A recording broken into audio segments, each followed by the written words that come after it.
I can take a project from a client, develop the idea, plan the production, film it, edit it, and deliver everything on time.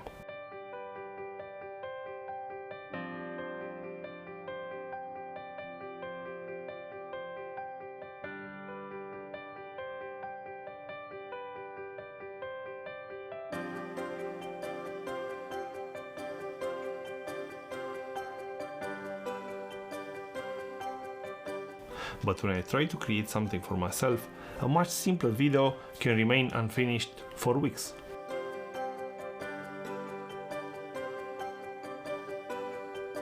And I don't think this happens because client work is easier. I think it happens because creating for yourself is a completely different creative problem. When you work for a client, you have a brief, you have a deadline, you have a specific audience. You know what the video needs to communicate, and usually someone is waiting for you to deliver it. When you create for yourself, all of that disappears. You can make anything, and strangely, that freedom can make it much more difficult to create. I have been working professionally in photography and filmmaking for more than 13 years. When a client comes to me, my mind automatically starts looking for solutions. Who are we speaking to? What do we want people to feel? What is the main message? What do we need to film? What is the budget? When does it need to be finished? Even when the brief isn't very good, there is still a problem in front of me that needs to be solved.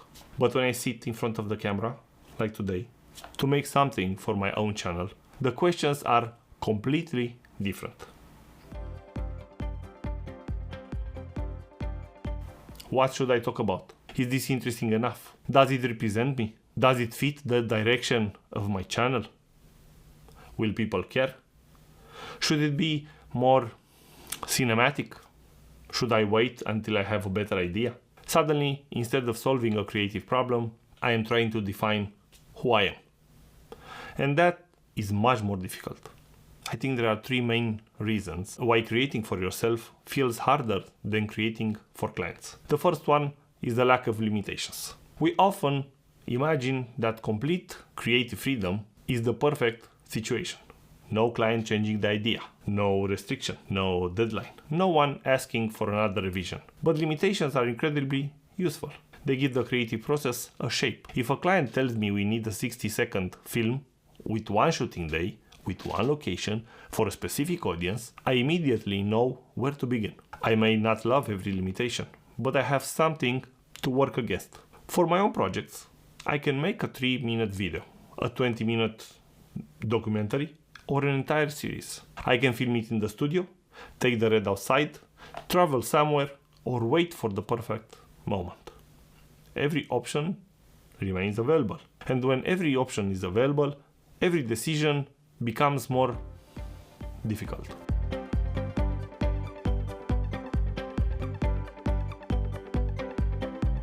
Creative freedom sounds exciting, but without boundaries, it can easily become creative paralysis. The second reason is emotional distance. When I work for a client, I can look at the project objectively. I can separate myself from the work. If a scene doesn't work, I simply remove it. If the message isn't clear, I rewrite it. If the edit is too long, I make it shorter. The project matters to me, but it doesn't define me. When I create for myself, the work feels much more personal. If people don't like a commercial I directed, there could be many reasons. Maybe the concept wasn't right. Maybe the product wasn't interesting enough. Maybe the campaign didn't reach the right audience. But when the video is about my ideas, my experience, my personality, a poor result feels different. It is much easier to interpret it as maybe people are not interested in what I have to say. And once that thought enters the process, you stop making creative decisions and start protecting yourself.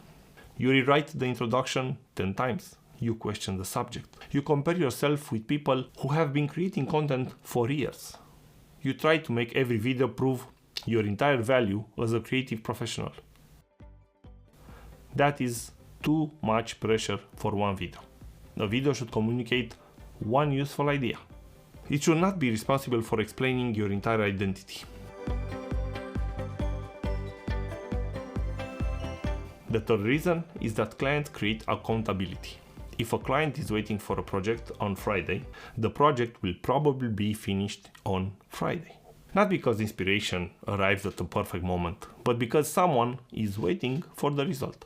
There is a clear definition of finished. There is a moment when you have to stop changing things and deliver. Personal projects rarely have that pressure. If I don't publish today, I can publish tomorrow. If I don't like the edit, I can keep working on it. If another client project arrives, my own work is the easiest thing to postpone, because I'm the only person affected by the decision. And this creates a strange situation. We give our clients the best hours of our day, clear deadlines, and a professional process. Then we give our own projects whatever time is left. And we wonder why they are so difficult to finish. So, what is the solution?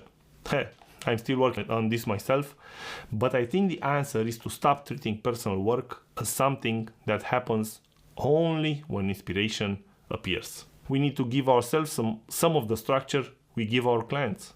The first thing is to write a simple brief, not a complicated production document. Just a few clear questions. Who is this video for?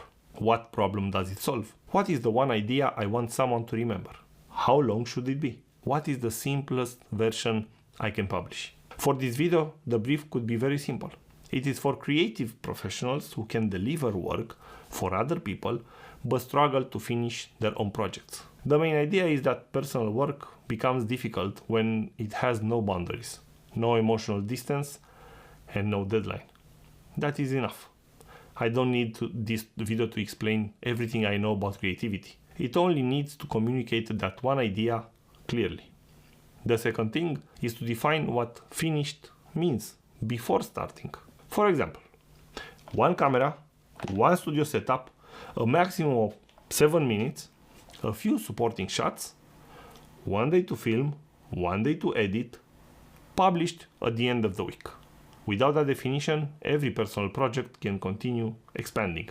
One more location, one more camera, a better introduction, more B-roll, another day of editing. The project becomes more ambitious, but not necessarily more valuable. Sometimes, making the project smaller is what allows the idea to become real.